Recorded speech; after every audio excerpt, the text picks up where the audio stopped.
Gerard is a businessman who's been interested in pagan beliefs, witchcraft and mysticism all his life. What people call witchcraft these days consists of very many things, but one branch is the old pre-Christian religion that is alleged to have been practiced in this country. It would have been practiced by the people who built the tumuli, such as the one we're sitting on now. It would have been the religion of that time that interested me as a boy. And people have got to have something with a religious overtone to turn to. And, you know, there's now very little mysterious to do for those who want something a little offbeat. And there's still this idea of secrecy, slightly perhaps naughtiness about being a witch, I suppose, that appeals to an awful lot of people. Is this that we've done it that way because of a letter I had from Alec this morning? He wanted I've known a case really quite remarkable where a group of people performed a ritual up on a Sussex hill one night, and after the ceremony was over, they were all asked not to discuss what they had seen in their visions, but to write it down on paper and send it to the group leader. Everybody in that group, which consisted of 9 people, had experienced basically the same vision. They had seen even the same colors.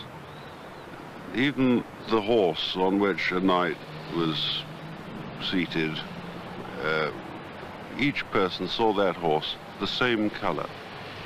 Remarkable. You were one of those? I was, as a matter of fact. The Witchcraft Act was repealed in '51, and since then people came bobbing out from under every stone, and we found that people were getting extremely interested, but had nothing to pin. Ruth is the high priestess of a coven, which meets at her home in the country. She was brought up as a Christian, but was also taught much about the beliefs and mythologies of the pre-Christian period. When I was a little girl, my father used to tell me that our family was meant to be descended from a crow and a fairy lady. And the crow, actually, of course, is the god Bran, and the fairy lady, his sister, Gwenfran or Branwen.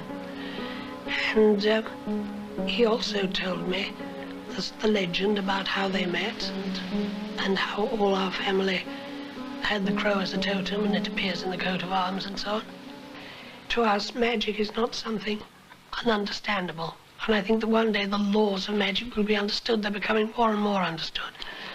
There's magic in the seasons, in being in love, in anything beautiful you see, in friendship, in all sorts of things. That's natural magic. People are now beginning to understand things like ESP, transference of thought, and healing.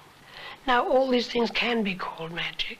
And as you grow, you find you're so much in it that you don't think of it as a second thing or something separate from your beliefs and your life.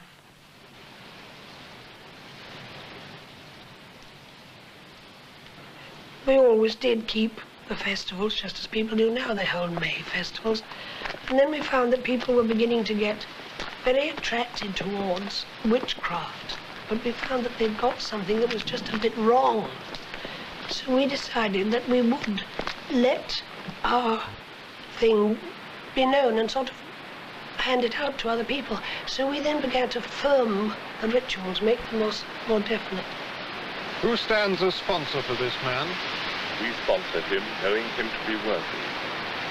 You know that you are answerable to the house for him, and you will help him, answer his questions, and make him one with us? We know this and will do it. Do you all assembled here agree that he be adopted and accepted into If found suitable, new members of the coven go through a ritual of initiation. His child, and a child of the Lady of the Bright and Turning Tower? Such is our wish. Then let him be born.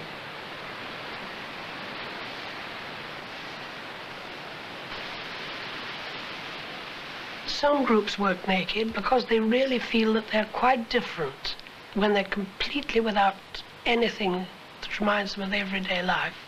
They cast off their clothes and they are part of nature, with nature, and worshipping the gods and goddess through nature. And they really feel that they're much closer in that way. But we haven't, because we work as much as possible out of doors, and it's either too cold or too flyy. And also I do think it can lead to a certain degree of embarrassment. Our Lady the Moon waxes and wanes 9 times, while your spirit is renewed, while your body grows.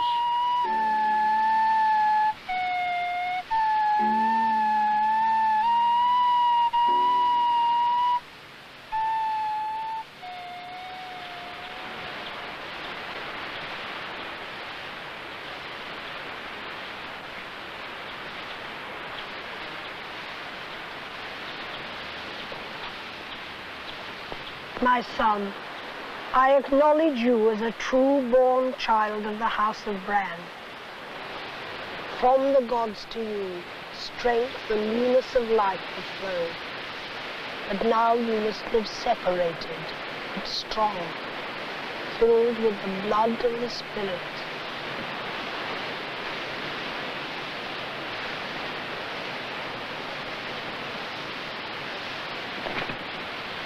I breathe into you breath of life.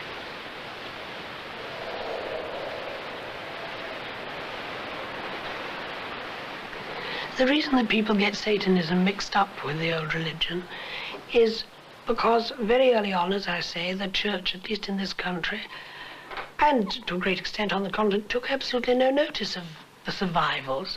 The Roman Church very sensibly told them to adapt the old gods to become saints and to use the same places of worship, and they did to a great extent. They went along very well.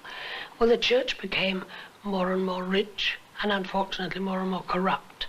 They also had this curious idea that everybody in the church must be celibate. So you had a hotbed of either people who were being celibate and were seething with misery and repressions, or people who were not and were therefore of a bad conscience. And the people began, after a while, to be irked by these people with so much money and so much in the way of possessions, when the peasantry and the majority were in a dreadful state of poverty and sickness and one thing and another. And there became murmurings against the church. Now the church became insecure and frightened, and they had therefore to build up some sort of whipping boy, and therefore all the minorities suffered.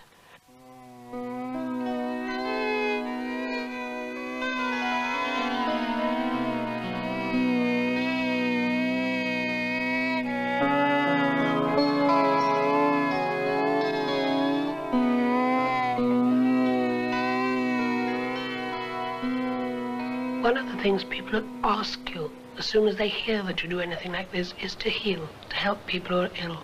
And one of the biggest pieces of work we do is this. Most of the people for whom we work have no idea they're being worked for. People will say, I have a friend who's terribly ill. They say it's a terminal cancer, whatever it may be. Please, will your group work? We do. And the person doesn't know, because they'd be shocked to think that what they would call witches were working for them. We don't call ourselves that or think of ourselves as that, but they would. And so it's not a case of people believing they're being worked for. We work without them knowing. And it works, but it isn't us. You're not doing it. Something is working through you. It comes through almost like an electric current. You don't try to point it off at the person who's ill. You may not know exactly where they are. That which sends it through you knows where to send it.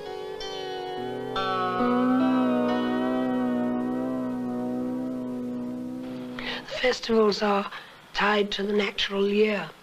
The beginning of the year is Halloween, which is the beginning of November. And that is when my group, as my family, shall I say, though they're not as a group, had the Great Assembly. All the clans held their Great Assembly. And it is because they called on also the souls of those who were dead, who had been, that has grown into Halloween, when they imagined souls wandering around, ghosts about the place, witches, etc.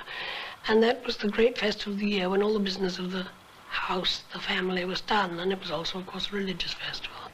Bendigkeit Bran, blessed Bran, my Lord and brother, our Lord and Father, not in my present form, but as Gwen Bran I call on you, not for myself alone, but for your people, your children, your family, your house, the plant Bran, the children of Bran.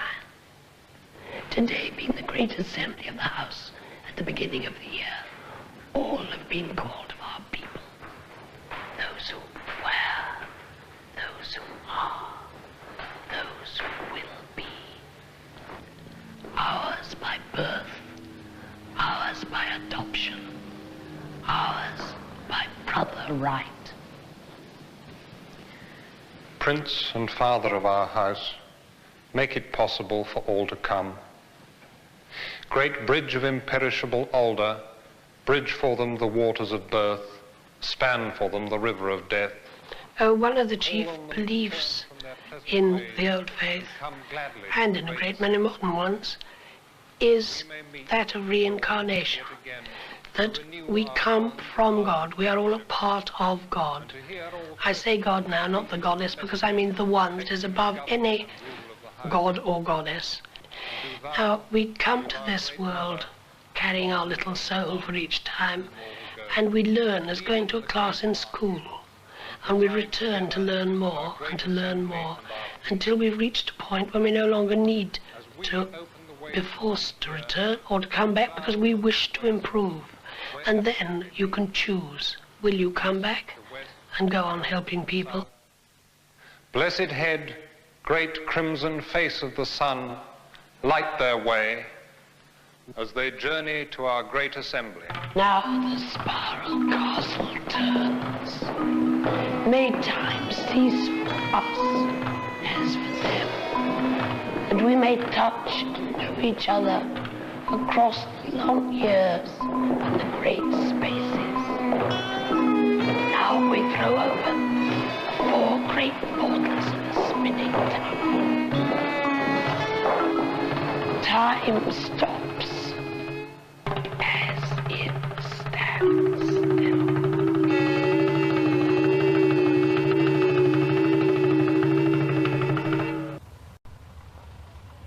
The origin of festivities such as this at Abbots Bromley in Staffordshire lies centuries back in prehistory.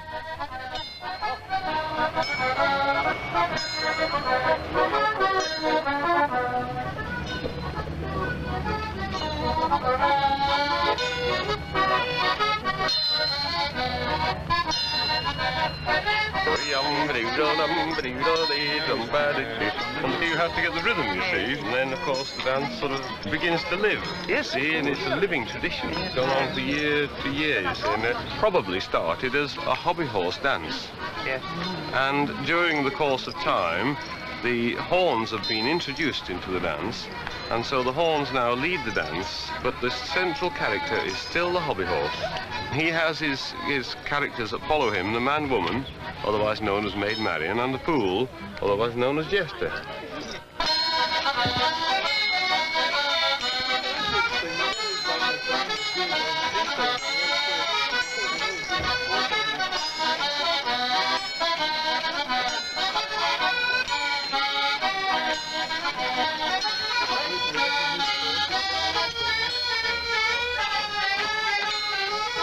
All the time, this poor chap, the hobby horse, is killed.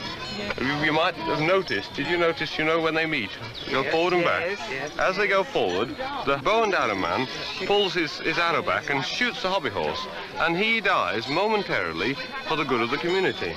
It's death and revival, you see, death of winter, rebirth of spring, but in this village, of course, it's held in September.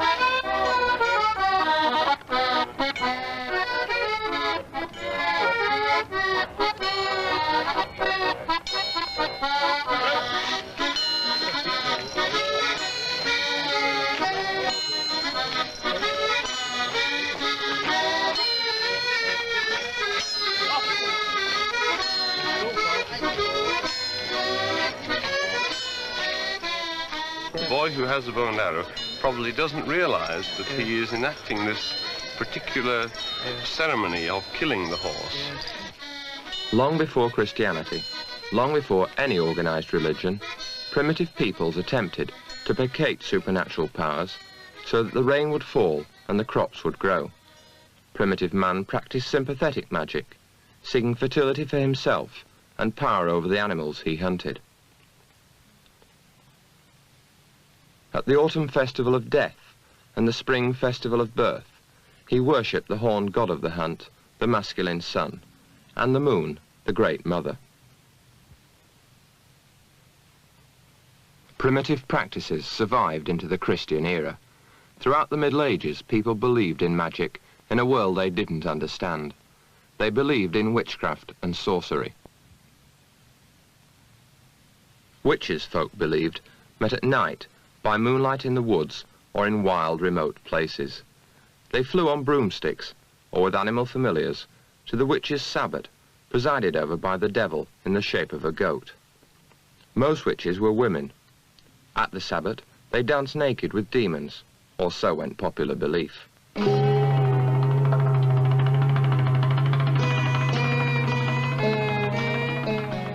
In the 15th century, the Church, threatened by dissent and social unrest, sought to stamp out heresy and to crush witchcraft. In 1484, Pope Innocent VIII urged Christians to prosecute witches. 2 years later, the manual compiled by the Inquisition, Malleus Maleficarum, known as the Hammer of Witches, set down all that was known of witchcraft, black magic, and heresy. Concerning witches who copulate with devils, it asked, why is it that women are chiefly addicted to evil superstitions? The male celibate church distrusted women. The inquisitors used unbearable tortures. Throughout Europe, witches confessed to all the practices their torturers put to them. Yes, they did meet at sabbats. Yes, there were orgies. Yes, they flew through the air on broomsticks and entered into contracts with the devil. Fantasies of the repressed unconscious found expression in the questions and answers. In England, torture was not allowed by the courts, and the hammer of witches had little influence. Here, witches were frequently lonely, cantankerous old people, especially women, whom others in the village disliked and were blamed for the loss of a cow or a neighbour's illness. All the same, in England, hundreds died on charges of witchcraft. But in Europe, from 1450 to 1750, hundreds of thousands of so-called witches were tortured to death or burnt at the stake. During the 18th century, witch beliefs gradually died out, and feelings about witches grew less extreme. Artists like Hogarth and Goya ridiculed the witch beliefs.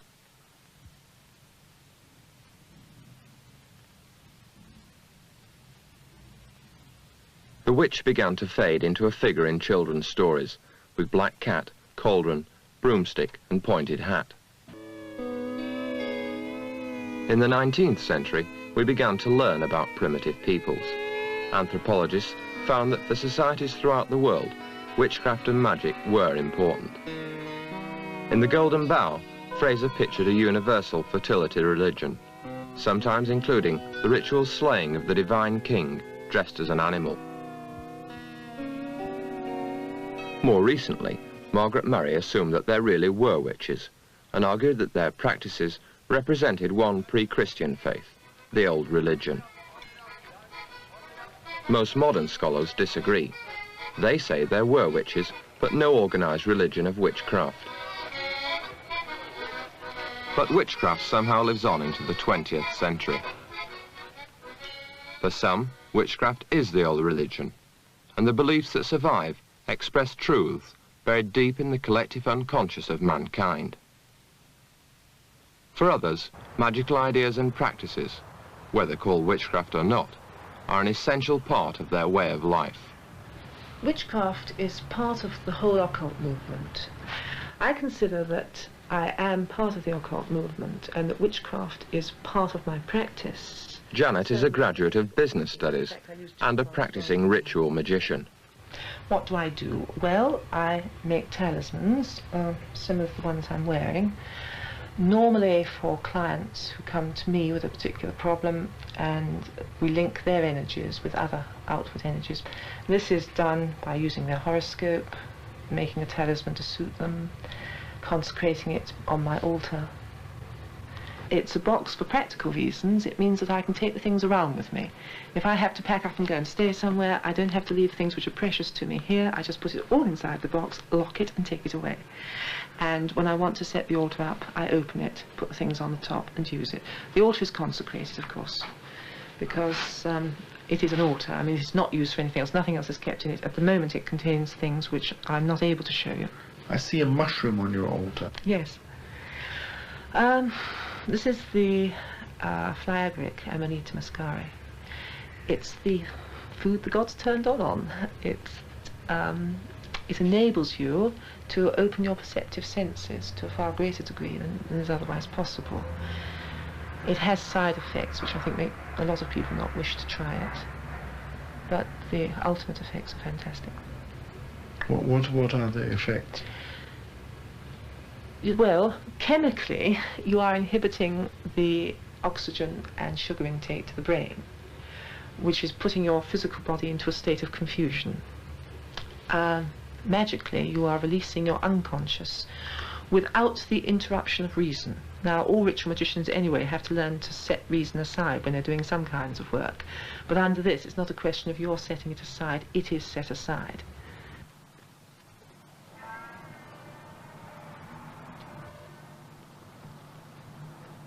I go out onto my circle. I work my circle, that is, I move around it until I am myself the focus of power. I have power within me, power without me, building up into a cone. I go on with this until a certain amount of physical exhaustion takes place. And in the planetary hour, for the person concerned, I make the talisman. I invoke the forces to assist, consecrate it in the 4 elements, and send it to the person or give it to them.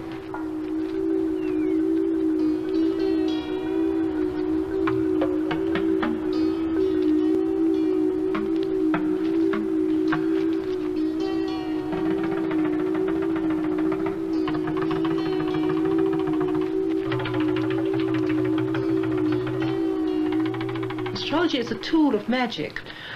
I have to be an astrologer to be a ritual magician, because all your magical operations are set up at planetary hours, hours which are in relation to the cosmic force you are calling. And you obviously have to know when this is, or else you have to pay somebody else to tell you. There are 1 or 2 magicians who don't bother with astrology, they just ring up astrologers and ask them. But it's not a good idea. What sort of people come to you and ask you to practice ritual magic for them? Mainly business people. This surprises a lot of people. You know, I have been asked this before, and they say, oh, well, we suppose that it's only the ignorant who come to you. This is not true. By and large, the majority of my clients are very intelligent business people. I've got quite a number of teachers among them, and lots of people who own their own businesses who will come to me and say, look, we're running into difficulties. Will you just have a look and see, is this something that I am personally doing, or is this part of the general setup of the firm? And you can usually track this thing for them.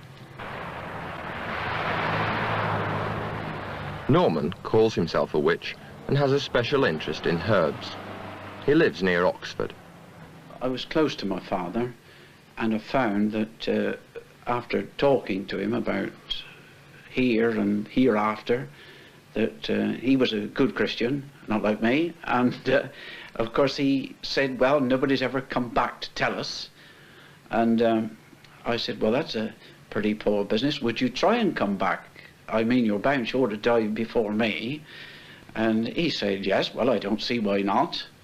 So once you could get his word on a thing, I knew he would do his damnedest to do so. But still, that didn't help me any, because when he died, I missed him awfully. And after he'd been dead about 3 or 4 weeks, I still missed him. And I remember going to bed one night, and in the middle of the night, I woke up with a start and sat up, bolt upright, and there he was by the side of the bed. And I looked at him like that. And I said, "Goodness me, I thought you were dead, Governor." And he laughed and he said, "Ah, I think we know now, don't we? We know now, don't we?" And his laugh disappeared into the distance, and the sound went with it, and that was that. And I never missed him ever anymore after that. The real old Cornish people, like my grandmother, the Berries, were a very old Cornish family, and of course they had never really, I don't think, until they came down these parts, of being very far away from the old Celtic beliefs, which were very, very strong. It just comes out. Perception, clairvoyance, clairaudence, all those kind of things. You read about them when you're quite young. I started to read when I was about 8, you see, and you realise somehow or another that you're a man apart. From time to time, young people interested in witchcraft and the occult approach Norman and ask him for advice and training. If they come to me, nowadays I always inquire their circumstances, whether they're married, single, or so on and so forth. Nowadays I like to get a glance at their palm and read that pretty thoroughly first. Make sure then that there are no snags nor trip-ups, because you want somebody that is pretty level-minded, level-headed. There are slight dangers to training, like everything else, and anybody that is of an excitable nature, it just might not be suitable for. This here is the cowslip. These cowslips are used for wine, beautiful wine, also for pastries and things like that. The comparison between the ordinary conventional herbalist, he has in mind only the curing of his patients, whereas with the witch proper, it is to heighten the imagination. Once the mind has to be keyed on to a particular subject with the aid of an hallucinatory drug, then this can be heightened and therefore produce certain required effects or certain knowledge obtained. But one needs careful study on these matters. Oh right, it looks rather like a potato. Yes. Tomato also, if it was that. Ah. This is the Virginian poke from America. What's that for? Don't say that. Oh. This here is Vervan. It's one of the best nerve tonics I know of. Of course, it's a little bit gone over now. Just there we have the deadly nightshade, which is used for... It has blackberries, doesn't it? Yes, it has a large cherry, black cherry on it there, and it's used for opening the pupil. It's used in eye operations and things like that. It's very, very poisonous, best left alone. Water Avens here. This is sometimes used in smoking mixtures. Gives it body, I think. And this is eau de cologne mount. It's lovely. More in tune with things that the ladies require. Lovely. I find then, next to that, you give them 6 or 7 things to do to see whether you can make them into a fully fledged student, probably of use to yourself and of use to the community as a whole. You're interested in it? Can you give the colours? Well, it was sort of green around the outside, and then red sort of in a sort of ring. Yes. And then the light in the middle, but then it sort of goes into a sort of blue blob. Yeah. And sort of navy blue, sort of flash. Now can you concentrate a little harder? If I concentrate really hard, it's sort of, oh dear, now I've lost it. Try harder concentration this time.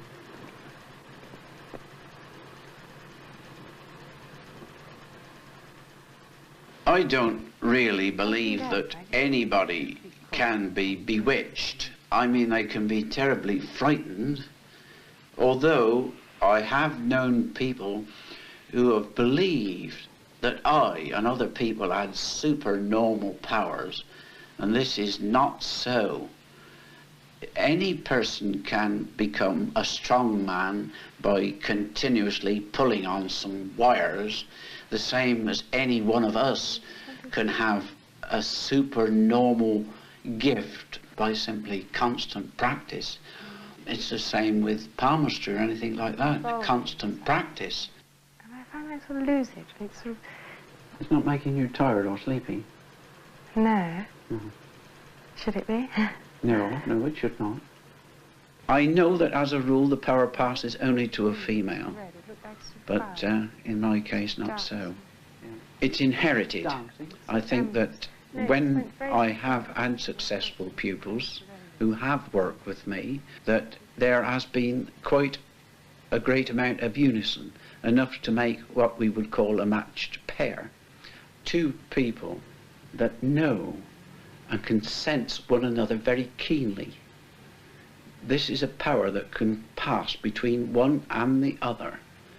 Now, if they're both clairvoyant, they're both clairaudient, they're both conscious of the job in which they're going to do, that is, to summon up elves, gnomes, or fairies, the position which is chosen is always an old spot, an old Celtic well. They can bathe in this spot. They can come out. Then the photographs of the elves or gnomes are taken as fast as is possible. The female generally stands in, but a distance has to be worked of something like 30 feet, which means that the blow-ups are a little indistinct at times. This is the side of plenty of course. Norman was trained as an artist, and some of his paintings reflect his interest in the occult and the supernatural. This god is the god of magic. One or two things about him I've never really understood. Why he always had this splendid woolly jacket. Move on to more things that are nearer to heart, elves, gnomes and fairies, copies from old prints and things like that, rearranged, recoloured by me. Christians go to heaven, I suppose, and the witch goes to the Summerland. That is just an expression. But the Summerland is a place where pain and suffering disappear, where one lives a happy, contented life, where one is free to join one's ancestors. We believe a lot in joining our ancestors, you know. I suppose there's something Chinese in me. I always look at it as a joke, you know. I always think that what was good enough for my ancestors is good enough for me.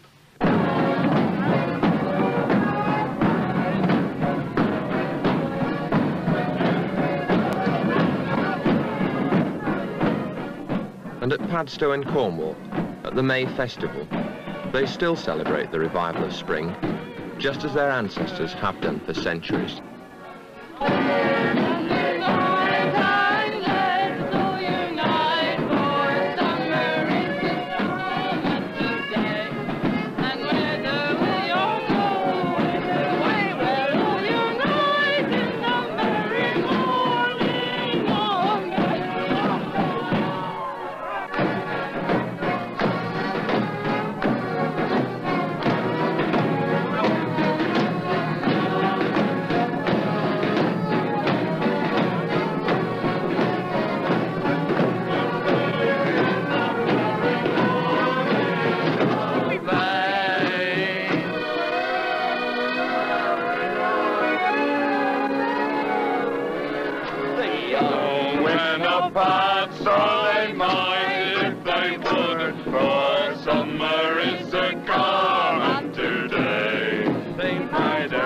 For most of the people celebrating the May Festival today, all this no longer has any religious basis. But for a few, this is still part of the old religion. I think the most important part of any religion is the way it makes you live. Not what you say, but how you live. We can only influence those who come in contact with us, not by what might we say, but by never doing the wrong thing ourselves. It's a way of life. It is the way I think from the moment I get up until night time. I am it. It is a complete religion, if you like. Any more than a religion, because it has some practical results.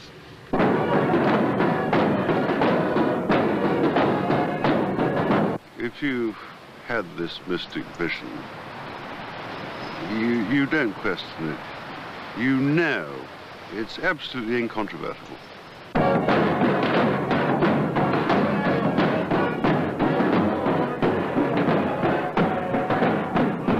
And we know full well that modern science will prove that this is a fact. Not asking people to know, to believe, or acts of faith, but to know. Modern science is verging on the time now when it will show that these things are a practical reality.